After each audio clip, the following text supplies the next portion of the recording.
Welcome class to another lecture regarding the sources of energy. And in today's lecture, we are going to discuss about the geothermal energy.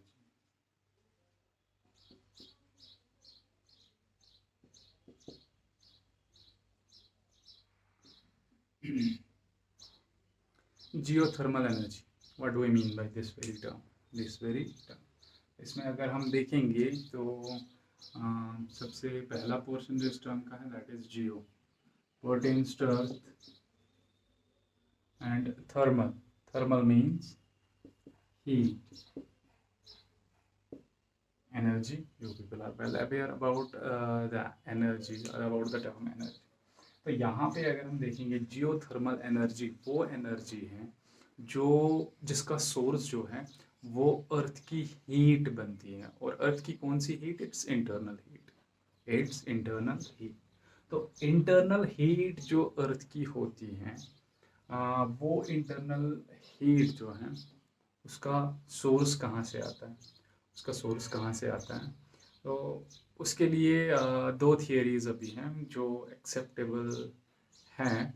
और उनमें से एक जो है, एक source जो इस एनर्जी का आता है, heat energy of the earth that is entrapped in the अर्थ।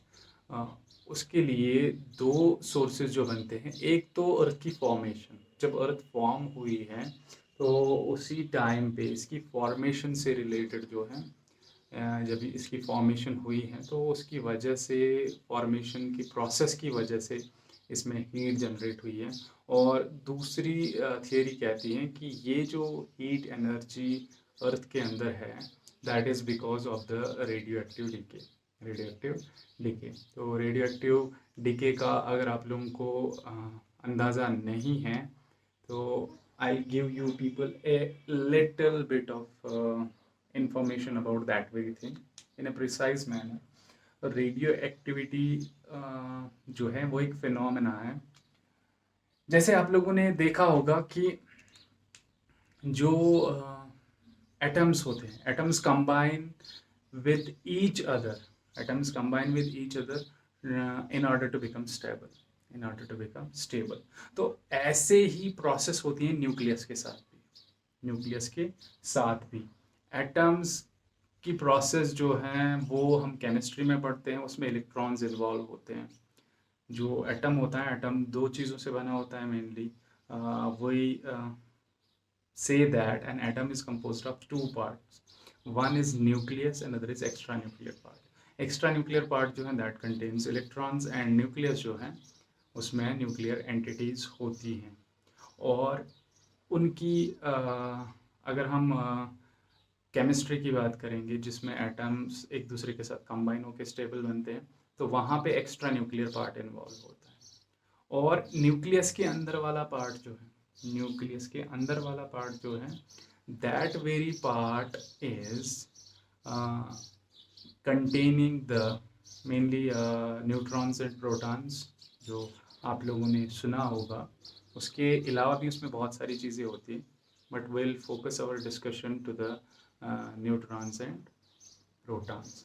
और ये न्यूट्रॉन्स और प्रोटॉन्स आप लोगों को पता ही है कि न्यूट्रॉन्स जो है वो न्यूट्रल चार्ज में होते हैं, प्रोटॉन्स जो होते हैं पॉजिटिव चार्ज में होते हैं, और पॉजिटिव पॉजिटिव रिपल्शन होता है। अट्रैक्शन जो यहाँ पे होती है, नॉर्मली हम देखेंगे कि अट्रैक्शन जो है वो because of the gravitational force है, लेकिन इलेक्ट्रोस्टैटिक रिपल्शन जो है वो बहुत बहुत ज़्यादा होगा। तो फिर यहाँ पे एक फोर्स जो इसको स्टेबल रखता है that is this nuclear force, strong nuclear force. लेकिन जैसे जैसे इस न्यूक्लियस का साइज बढ़ता है तो फिर वहाँ पे होता क्या है, उसकी वजह से रिपल्शन में इंक्रीज हो जाता है। रिपल्शन में बहुत सारा इंक्रीज हो रहा है तो उसकी वजह से न्यूक्लियस जो है वो अनस्टेबल बन जाता है। न्यूक्लियस अनस्टेबल बनता है, हायर न्यूक्लियाई जो है वो सारे अनस्टेबल है। जो भी लेड के ऊपर आते हैं वो सारे अनस्टेबल हैं, और वो कभी न कभी कन्वर्ट होके किसी दूसरी फॉर्म में आते हैं। जैसे वो न्यूक्लियस जो है वो दूसरे किसी टाइप ऑफ न्यूक्लियस में कन्वर्ट हो जाते हैं by losing some of its protons, by losing some of its neutrons, or by losing energy, whatever. बहुत सारे ये ट्रांसफॉर्मेशंस होते हैं। तो वही यहाँ पे जो ये एनर्जी लूज करते हैं in order to become stable, nucleus loses energy in order to become stable. So that very energy is trapped in the, that very energy जो process होती है जिसकी वजह से ये energy release होती है, that process is comes under the purview of radioactivity. radioactivity तो रेडियो एक्टिविटी के में जब ये आती हैं तो जो मैंने मेंशन किया कि रेडियो एक्टिविटी जो है that is one of the reasons कि अर्थ के अंदर जो हीट एनर्जी अवेलेबल है वो उसके लिए रेडियो एक्टिविटी एक रीज़न है। और रीज़न यही है कि हायर न्यूक्लियाई जो होते हैं उनमें एनर्जी बहुत ज़्यादा होती हैं, तो वो अनस्टेबल होते हैं और फिर वो उस एनर्जी को रिलीज़ करते हैं by the phenomena of radio activity. तो वही एनर्जी ट्रैप होती है और उसकी वजह से अर्थ के अंदर जो हीट जनरेट हो रही है वो हीट जनरेट होती है। तो दो चीज़ें, एक कि जो इसमें ये जो अर्थ के अंदर ये न्यूक्लियाई प्रेजेंट है वो रेडियो एक्टिविटी का फिनोमेना ये एग्जीक्यूट कर रहे हैं और उसकी वजह से हीट जनरेशन हो रही है। और दूसरा जो नेचर है अर्थ की फॉर्मेशन का दूसरा फैक्टर वो है जहाँ से एनर्जी आ रही है। और जो अर्थ का कोर है, अर्थ के कोर पे जो टेम्परेचर है that reaches to an estimate says that reaches to the level of 4000 degree Celsius. 4000 degree Celsius. So 4000 degree Celsius तक जो है टेम्परेचर रेज होता है जब हम कोर की बाउंड्री पे पहुंचते हैं। तो अब अगर हम यहाँ पे देखेंगे तो इतनी सारी हीट जो है, ये हीट जो अर्थ के अंदर है ये कहीं ना कहीं से अपना रास्ता जो है वो निकालती हैं और बाहर आने की कोशिश करती हैं। जैसे आप लोगों ने देखा होगा कि बहुत जगहों पे हॉट स्प्रिंग्स निकलते हैं, हॉट स्प्रिंग्स जिसको हम लोकल लैंग्वेज में ये तत्वों भी कहते हैं, तत्ता पानी, वॉटर, हॉट स्प्रिंग्स। तो वो हॉट स्प्रिंग्स जो होते हैं वो होते क्या है, वो यही होती हैं कि जो अर्थ के क्रस्ट के अंदर पानी है वो किसी ऐसी जगह से पास हो रहा है जहाँ पे ये अर्थ की हीट एनर्जी जो है वो ट्रैप है, और वहाँ से जब वो पास होती है वो उसी एनर्जी को एब्जॉर्ब करके वो पानी जो है वो गर्म हो जाता है। और किसी जगह पे तो ये इतना गर्म हो जाता है कि ये सीधे स्टीम की फॉर्म में बाहर निकल के आता है, जिनको हम स्टीम गीजर्स कहते हैं, इनको हम स्टीम गीजर्स कहते हैं। ये नेचुरल गीजर्स होते हैं। तो इसी तरीके से जो पानी है वो इस हीट को बाहर निकाल के लाता है। सो अब ये हीट एनर्जी जो है, क्योंकि हमने ऑलरेडी पढ़ा है हाँ कि इलेक्ट्रिसिटी की जनरेशन के लिए हम स्टीम का यूटिलाइजेशन करते हैं टू रन द टर्बाइन। तो हमें अभी हीट एनर्जी जो है वो कहीं से मिल रही है, तो we can utilize that very heat energy instead of burning the fuels.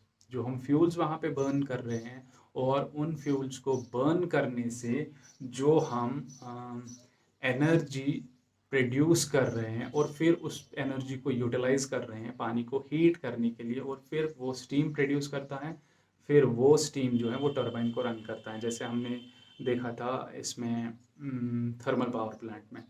तो वही चीज़ हम यहाँ पे कर सकते हैं, तो इसलिए हम क्या काम करते हैं जहाँ जहाँ पे भी ये मतलब ये तो ऑलमोस्ट हर जगह पे अवेलेबल होगी energy, but the depth will very. एक जगह पे ज़्यादा डेप्थ में होगा, एक जगह पे कम डेप्थ में होगा।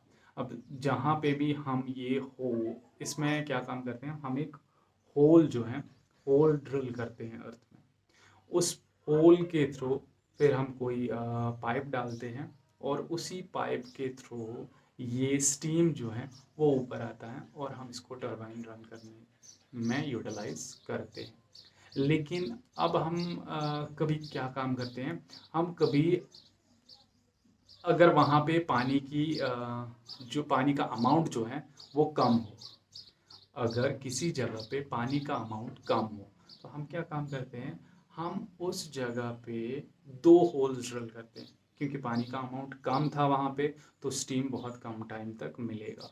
हम वहाँ पे दो होल्स ड्रिल करते हैं और एक होल से हम और उनमें पाइप्स डालते हैं, फिर एक पाइप से हम पानी नीचे भेजते हैं।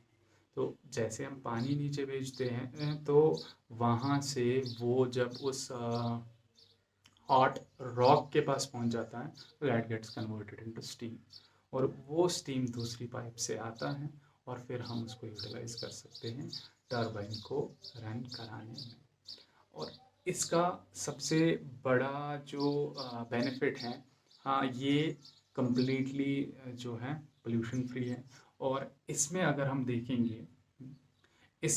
देखेंगे जो इसकी प्रोडक्शन है जो इसकी प्रोडक्शन है दैट कैन बी डन 24/7, मतलब कंटिन्यूसली हम यहाँ से हीट एनर्जी जो है उसको यूटिलाइज कर सकते हैं स्टीम जनरेशन में, और स्टीम को यूज़ कर सकते हैं इलेक्ट्रिसिटी जनरेशन में 24/7 विदाउट एनी ब्रेक। और लेकिन हाँ, ऑल्दो जियोथर्मल एनर्जी जो है ये अपने आप में इट इज़ इनएग्जॉस्टेबल, ये जो है अर्थ के अंदर कंटिन्यूसली जो है जनरेट होती रहती है। लेकिन जो एक स्पेसिफिक पॉइंट होता है उसको हम हॉटस्पॉट्स कहते हैं, जहाँ पे भी हम ये जियोथर्मल एनर्जी का यूटिलाइजेशन कर सकते हैं। तो उन हॉटस्पॉट्स पे एक हॉटस्पॉट जो होता है उसकी लाइफ 10 ईयर्स होती है। 10 ईयर्स के बाद वहाँ पे, क्योंकि हम कंटिन्यूसली उस स्पॉट से हीट एनर्जी निकाल रहे हैं, तो ऑब्वियसली हीट जनरेशन दूसरे साइड से हो भी रही है। लेकिन वो हीट जनरेशन जो है, जैसा हमने इस यूनिट के स्टार्ट में ही पढ़ा था कि हम रिन्यूएबिलिटी की टर्म जो है वो वहाँ पे यूज़ होगी जहाँ पे प्रोडक्शन जो है वो उसी स्पीड से या उससे ज़्यादा स्पीड से हो रही हो जिस स्पीड से कंजप्शन हो रही हो। तो यहाँ पे भी वही मसला है कि जो हम एक हॉटस्पॉट जो हमारे लिए होता है उसमें से जब हम एनर्जी निकालते हैं तो उस हॉटस्पॉट पे जो है 10 साल निकलते हैं usually. This is the average age of these very hotspots, कि इनमें से 10 साल तक एनर्जी निकलती है और फिर वहाँ पे जो है हीट एनर्जी इतनी कम हो जाती है कि हम उसको यूटिलाइज नहीं कर सकते। इसलिए ये ऑल्दो फिर अपने आप को करेगा धीरे धीरे रिप्लेनिश करेगा, लेकिन नॉर्मली इसकी एज 10 ईयर्स होती है। तो this is how we can utilize geothermal energy.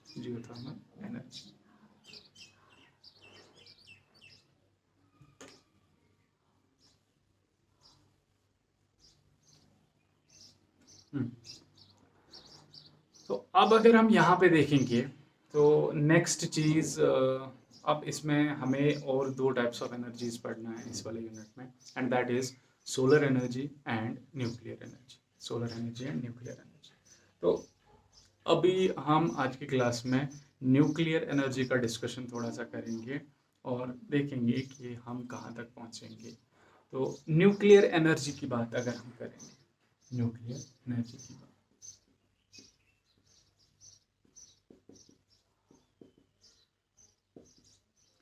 nuclear pertains to nucleus और energy that's well known to you people।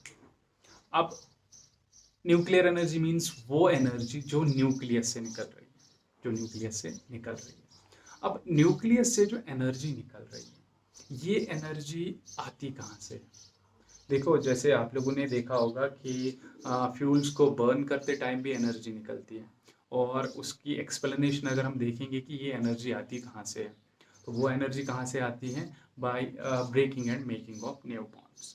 तो जो नए बॉन्ड्स बनते हैं वो स्ट्रॉन्गर बॉन्ड्स होते हैं, और उनमें एनर्जी रिलीज जो है वो ज़्यादा होती है, जितना हमें पुराने बॉन्ड्स को ब्रेक करने में एनर्जी लगती है उससे ज़्यादा एनर्जी जो है वो निकलती है नए बॉन्ड्स बनने में। और जो वो एनर्जी निकलती है, that's why we have a net positive output of energy, positive output of energy. और वैसे हमें जो है इस तरीके से हमें वहाँ से एनर्जी का आउटपुट मिलता है। तो न्यूक्लियस में कैसे एनर्जी का आउटपुट मिलता है, न्यूक्लियस से हम कैसे एक्सट्रैक्ट करते हैं एनर्जी? देखो, आप लोगों को ऑलरेडी पता होगा मास नंबर के बारे में, मास नंबर के बारे में। देखो, जो प्रोटॉन होता है एक न्यूक्लियस के अंदर, मेनली प्रोटॉन्स और न्यूट्रॉन्स होते हैं, प्रोटॉन्स और न्यूट्रॉन्स होते हैं। और प्रोटॉन जो है, प्रोटॉन का कुछ मास है, वही whatever mass it has, we term that as 1 unit, we term that as 1 unit. और न्यूट्रॉन का भी मास ऑलमोस्ट इतना ही होता है, और we term that as 1 unit as well. तो इसी तरीके से हम कहते हैं कि जिसमें दो एंटिटीज होंगी, एक प्रोटॉन एक न्यूट्रॉन, या दो न्यूट्रॉन होंगे या दो प्रोटॉन होंगे, तो हम कहते हैं इसका मास जो है, इसका इसका मास जो है that is 2 atomic mass unit, MU, 2 atomic mass unit, 2 atomic mass unit. तो अब अगर हम यहाँ पे देखेंगे, जब हम एक्चुअली देखते हैं, जब एक न्यूक्लियस फॉर्म होता है, जब एक न्यूक्लियस फॉर्म होता है, तो न्यूक्लियस में लेट अस सपोज 2 प्रोटॉन्स हैं, 2 न्यूट्रॉन्स, 2 न्यूट्रॉन्स। अगर एक प्रोटॉन का मास जो है दैट इज 1, दैट इज 1, तो इस पूरी कॉम्बिनेशन का मास जो है that shall be 4, that shall be 4। लेकिन जब हम इस कॉम्बिनेशन को देखते हैं, ये पूरी कॉम्बिनेशन जो होती है, इस पूरी कॉम्बिनेशन का मास 4 नहीं होता है, 4 से कम होता है, it is less than 4, it is less than 4, it is less than 4। तो ये लेस देन 4 जो होता है, इसका मतलब ये हुआ कि ये 4 से कम है। 4 से अगर ये कम है, तो इसका मतलब ये हुआ यहाँ पे कुछ मास जो है वो मिसिंग है, वो कहीं गया है, वो कहीं गया है। This very thing is termed as mass defect, इसको हम कहते हैं मास डिफेक्ट। इंडिविजुअली अगर हम देखेंगे प्रोटॉन प्रोटॉन, न्यूट्रॉन न्यूट्रॉन, तो इनका मास जो है उसका वैल्यू कुछ अलग आएगा, और इनको कंबाइन करेंगे तो हमें 4 यूनिट मिलनी चाहिए। लेकिन जब हम कंबाइन फॉर्म में इनका मास देखते हैं तो वो 4 यूनिट नहीं, 4 से कम होता है। तो जितना भी ये 4 से कम होगा, जितना भी ये 4 से कम होगा, that is termed as mass defect, that is termed as mass defect. तो ये जो मास डिफेक्ट है, ये जो मास डिफेक्ट है, इस मास डिफेक्ट की वजह से ही न्यूक्लियर रिएक्शंस में एनर्जी आती है। जैसे केमिकल रिएक्शंस होती है, उनमें इलेक्ट्रॉन का इन्वॉल्वमेंट होता है, वैसे ही न्यूक्लियर रिएक्शंस में न्यूक्लियस का इन्वॉल्वमेंट होता है। और mass defect is responsible for the amount of energy that we are getting in these very reactions. तो अब अगर हम यहाँ पे देखेंगे, ये मास डिफेक्ट जो भी जितना भी आता है, तो इसमें इस मास से एनर्जी कहाँ से आती है? आप लोगों ने एक फेमस इक्वेशन सुनी होगी, E is equal to m c square, E is equal to m c square. तो ये एनर्जी, इस इक्वेशन को हम, ये आइंस्टाइन की इक्वेशन, आइंस्टाइन ने इक्वेशन दी थी, तो इस इक्वेशन को हम आइंस्टाइनस मास एनर्जी इक्विवेलेंस भी कहते हैं, क्योंकि इसमें एक साइड से एनर्जी है, दूसरी साइड से मास है। And this is the velocity of light in vacuum. यहाँ पे अगर हम देखेंगे तो E जो है, E is equal to mass, और मास डिफेक्ट जो है उसको हम डेल्टा एम से दिखाते हैं। Delta means change, delta means change, m means mass, तो change in mass. Change in मास 4 होना चाहिए था लेकिन 4 नहीं है। कितना कम है? 0.25 कम है, 0.001 कम है, whatever that is change. So we write it delta m c square, c square. So energy will be equal to delta m into c square. C square कितना होता है? 3 इंटू 10⁸, 3 इंटू 10⁸ जो है that is approximate value of c, और इसका square that will mean into 3 into 10⁸. So energy will be equal to delta m, 3 3s are 9 into, this is the same powers are added, 9 into 10⁻16। अब आप लोग यहाँ पे देखो, आप लोग यहाँ पे देखो, मास जो है वो चाहे कितना भी कम क्यों ना हो, वो चाहे कितना भी कम क्यों ना हो, but it is being multiplied by a factor of almost 10 into the power 17, 10 to the power 17, this is 9 हम अप्रोक्सीमेटली, मैं कह रहा हूँ 10 to the power 17, मैं चलो 9 into 10 to the power 16।